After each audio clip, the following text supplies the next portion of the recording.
This is a quick take on the Jazzmaster guitar from Guitarfetish, first impressions. So I've bought things from Guitarfetish before. I'm taking a look at the Jazzmaster guitar to use as basically a lab for working on electronics.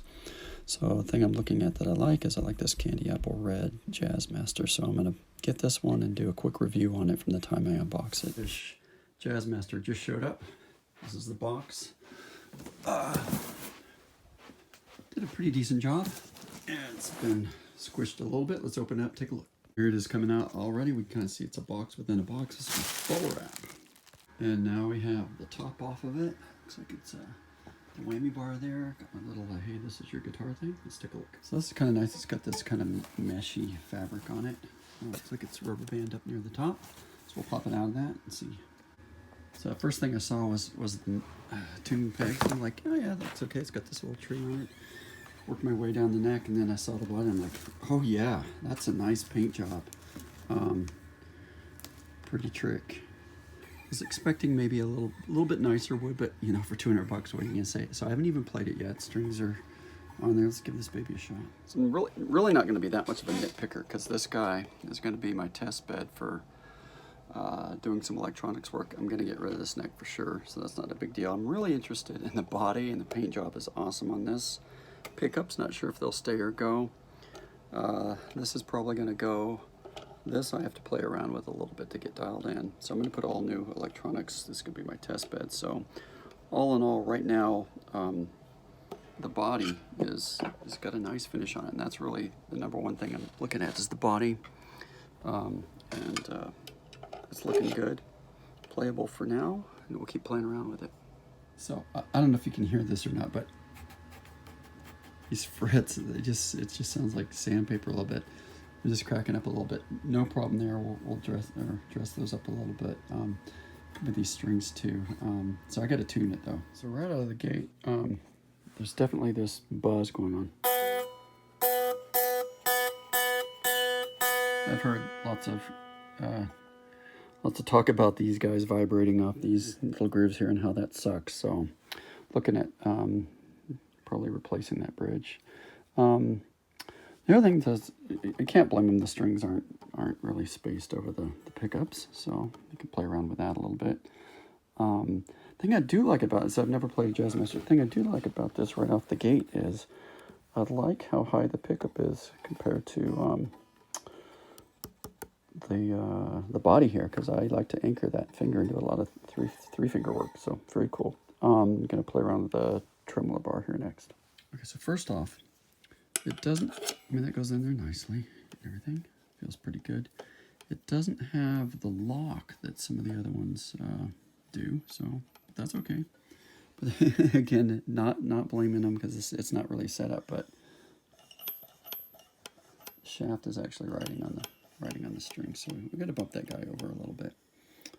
So this could be a bit of a problem. So as I move the strings over to line up with the pickups, I'm moving this B about as far. Oh, I'm right up against that post. I'm still hitting the string up against there. That clack sounds not all that satisfying either. When it hits stop. The thing I worry more about is just like this high E. I've got it all the way up against there, and I'm still really not over the string. Okay, so I moved the strings a little bit. Actually, I moved the E as far over as I can, and it's still not quite over the top of the pickup. You can see the B is about as far over as I can get it with this bridge. I'm still making some contact there. So I've already thought about just swapping this guy out for a roller bridge. But this is kind of cool. I haven't really played around with this much, or I hadn't seen videos of it, but this is the bridge. The way it rocks back and forth with that. So before there were roller bridges, I think this was their idea of kind of reducing the resistance as it goes over that bridge piece. So time to plug it in. Oh, this is my standard desk setup for playing around with the guitar, and that's what you can hear this through, is this Black Star battery amp. It actually sounds pretty decent. So here we go. Okay. Hey, the tuning pegs are actually pretty nice. I was expecting to be far worse than this. So there's definitely a lot of sound out of this bridge that is buzzy, not what you want.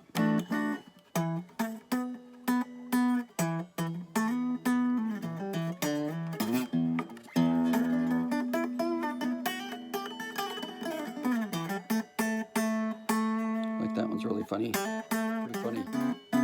You can hear that. There's definitely buzz in that bridge. So the tremolo's, it's a bit like a Bixby, you know. I mean, it's good. Like it's just a little bit less. Hello, tremolo bar. So it doesn't really want to. I mean, you can kind of push it in there and have it stay in one spot. I kind of like the Strat a little better, and that I'm sure there's something you can play, fart around with that a little bit. What was I gonna say? I still don't like that click. And I don't know if other jazz masters are. That's really annoying. And I'll probably adjust. There's a spring in there that you can adjust the tension. I'd love to be able to do just kind of a nice Doppler, you know. So from what I've heard, this is a spring that adjusts the tension. Let's just go ahead and give it a shot.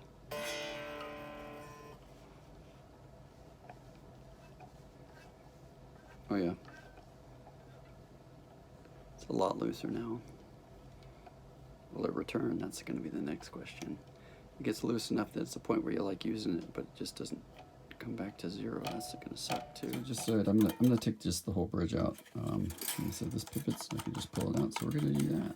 So I came up pretty easily. Just loosen those guys up, pull it out. And I'm gonna take a look at the perpendicularity of that bridge and play around with it. I was about to put the bridge back in, and I noticed this adjustment. This thing moves around a lot. That's probably what's causing that buzz that I'm hearing is that guy. Again, this bridge has got to go.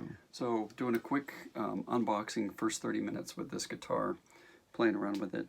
Been looking for a donor for doing some electronic work that I can route the body and not really worry about it too much. So I'm not thinking about keeping all of it. But to be playable, there's some things that are going to have to happen. Number one, this bridge is really bad, so that's got to go. Tremolo system, still got to play around with it a little bit. It's kind of like a Bixby, but maybe a little bit softer touch. Things, like I said, things I do love the color, the body, and the paint job is great on it. Pickups, I haven't really played around with it that much because it just sounds so bad with this bridge. Was impressed with the quality of the tuning pegs. I thought they were really pretty decent. So in a nutshell, to make this guitar good, I would probably keep the tuning pegs, get rid of the neck, get rid of the bridge, and then start playing around with the electronics. So that's really going to be my path right now. So the keepers are going to be the body, potentially this version of the tremolo system, and the tuning pegs, and then all the electronics are going to be different in here, and that's really what I'm going for with this. So $230 worth of donor parts that I can then jump into. I think all in all, I'm feeling pretty good about this. I would not keep this as a player the way it is right now. I'd feel bad if somebody bought this as a guitar that they were actually going to try to play, because it really doesn't. It's not really set up that well. This bridge alone is I think the biggest failing. If they did better on this, the whole guitar would be way better. So I am going to swap it out with a two-pneumatic bridge. So that'll be the first step. So I'll check back in and let you know how that turns out.